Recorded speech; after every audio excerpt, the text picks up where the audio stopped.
Hello everyone and welcome to our today's class. It is our third lesson on the topic thermal expansion. So let me start by giving you the quote of the day, which states that kindness is a disease that spreads faster than coronavirus. May you infect as many people as possible with this new disease called kindness. So today we'll be looking at expansion and contraction of liquids. So we start with our first experiment here, which is to demonstrate expansion of water.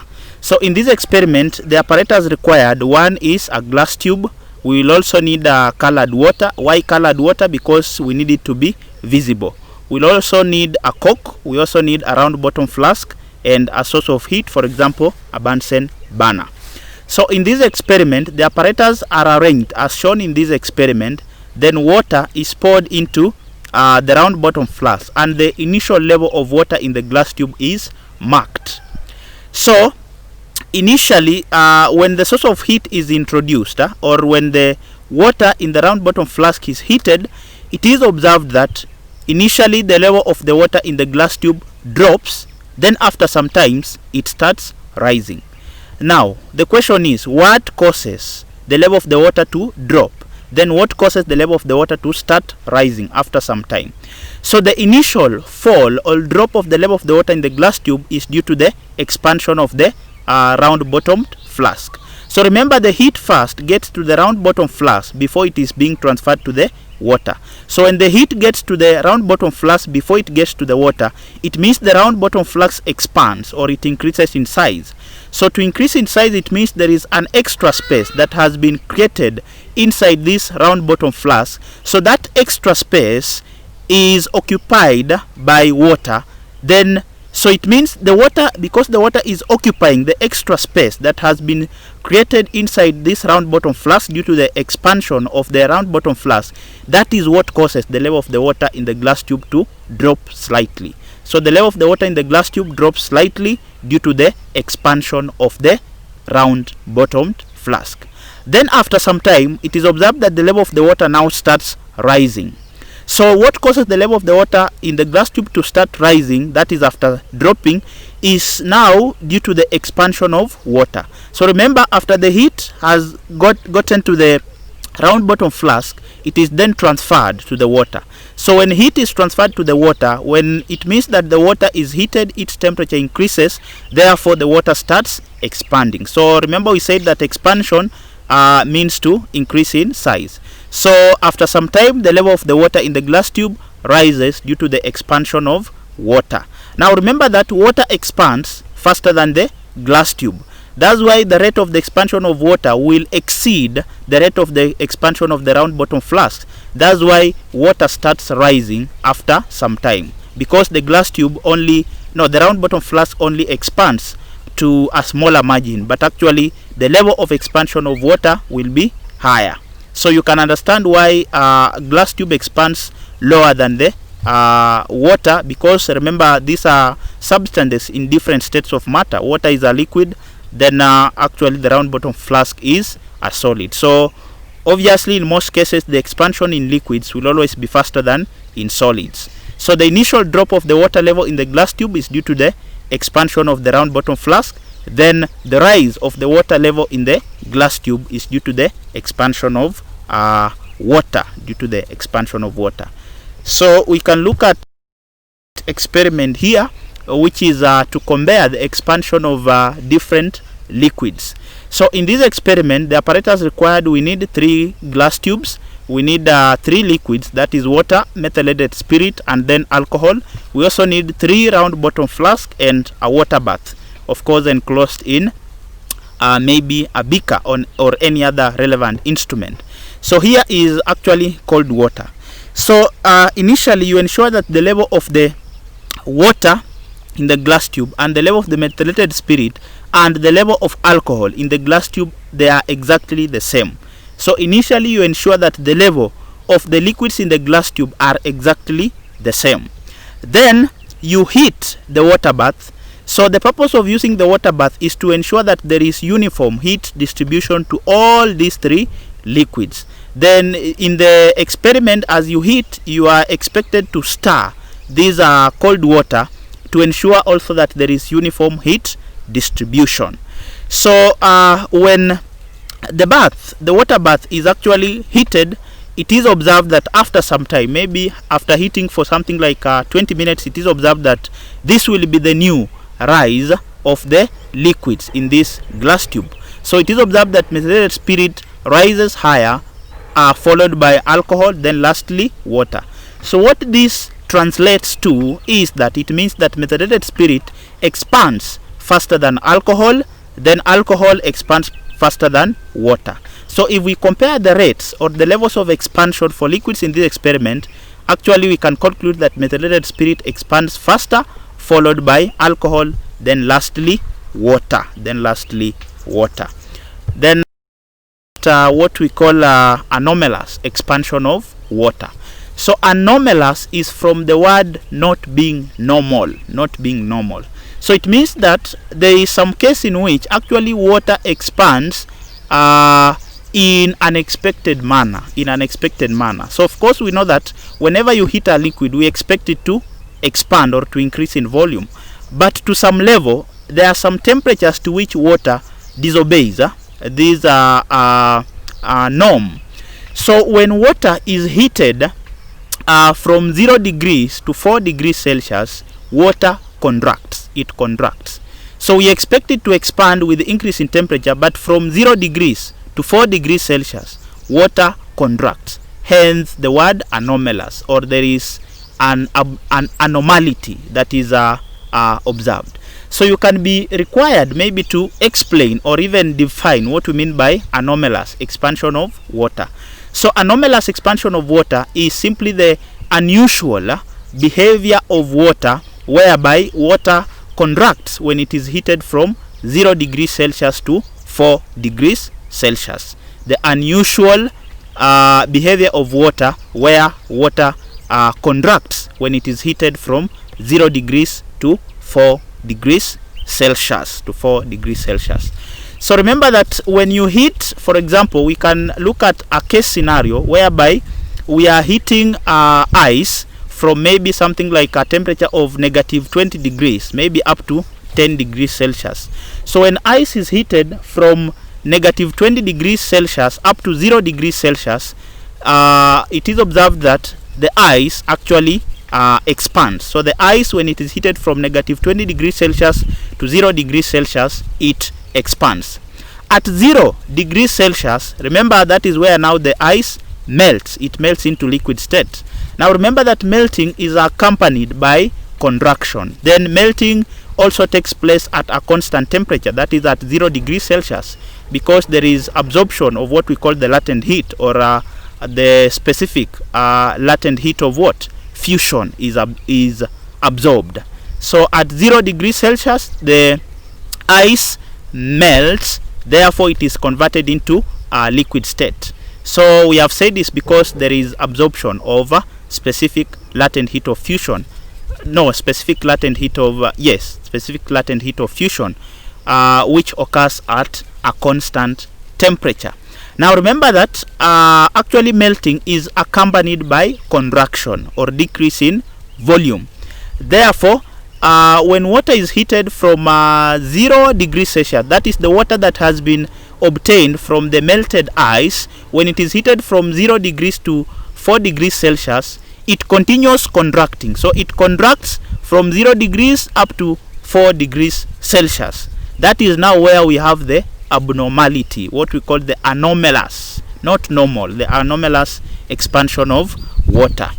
So it means that at 0 degrees Celsius, because water is now contracting, therefore it means that at 0 degrees Celsius, that is where the ice or the water has the maximum volume. So if we look at the graph of variation of volume of water with temperature, we realize that at 0, remember this is temperature in degrees Celsius, we realize that at 0 degrees Celsius, that is where the water has the maximum volume. So because from 0 degrees Celsius up to 4 degrees Celsius, where we have the abnormality, the water contracts. Remember, contraction is accompanied by a decrease in volume.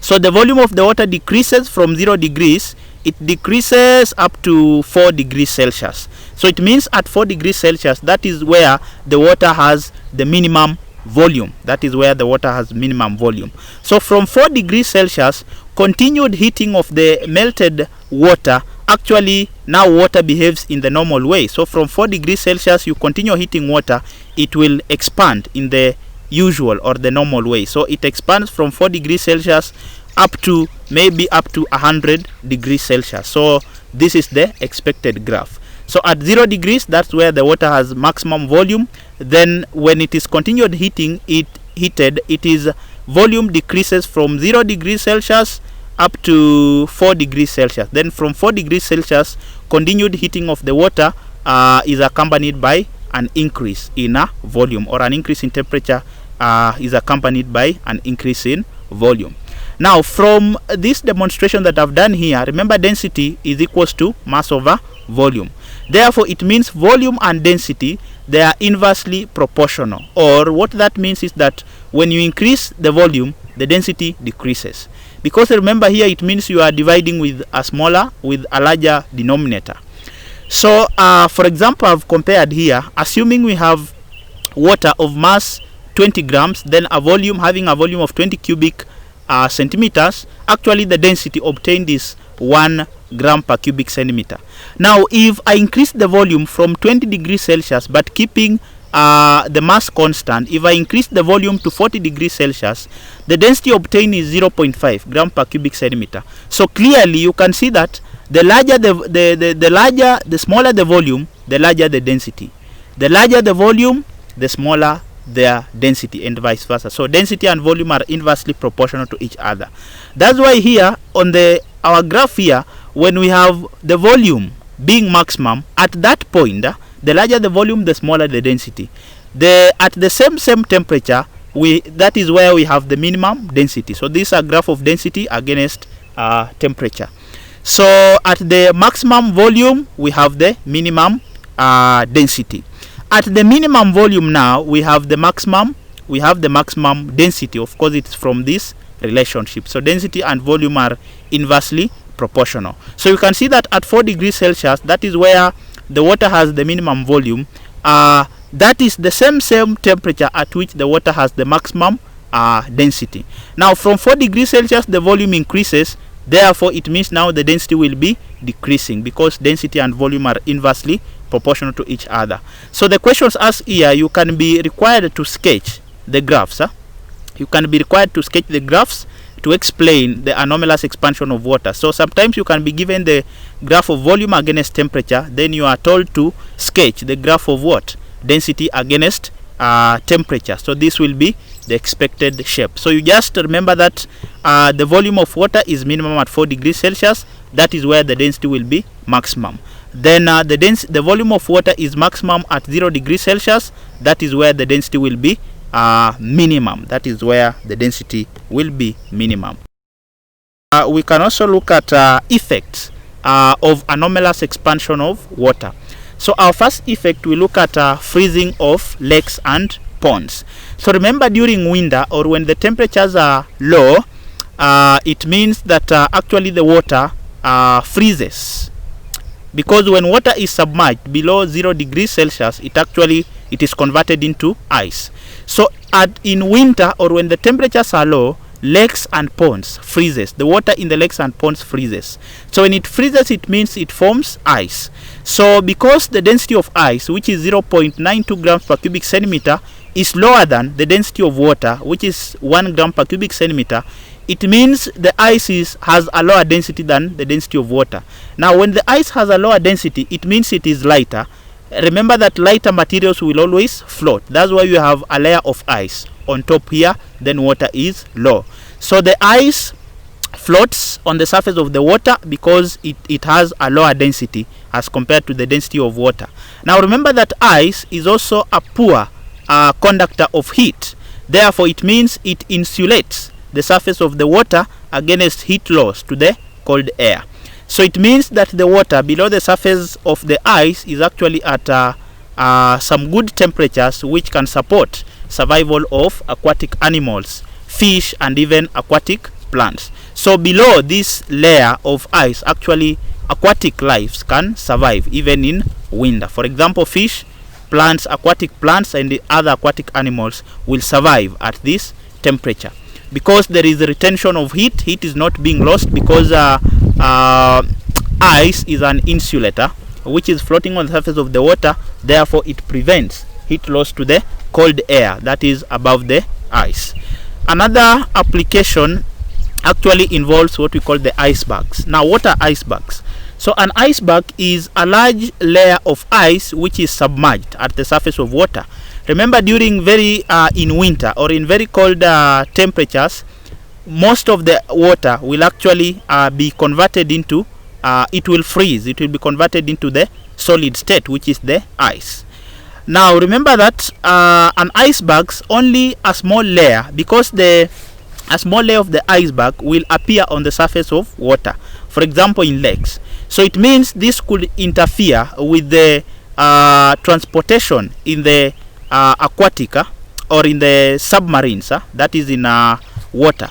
For example, ships may have problems actually transporting or ferrying goods from one region to another, because the icebergs could interfere with the transportation.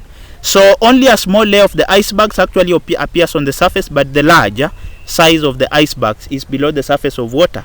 So this will interfere with the transportation in the lakes. For example, in Kenya we can talk of maybe the Indian Ocean. So during very cold regions, actually the icebergs will interfere with the transportation, so it has a negative impact. Then another application is weathering of rocks. So weathering of rocks is just a process by which actually rocks are broken into smaller particles to form soil. So this is how it occurs. When water enters into the cracks of the rocks, actually during very cold region, that water freezes to form ice.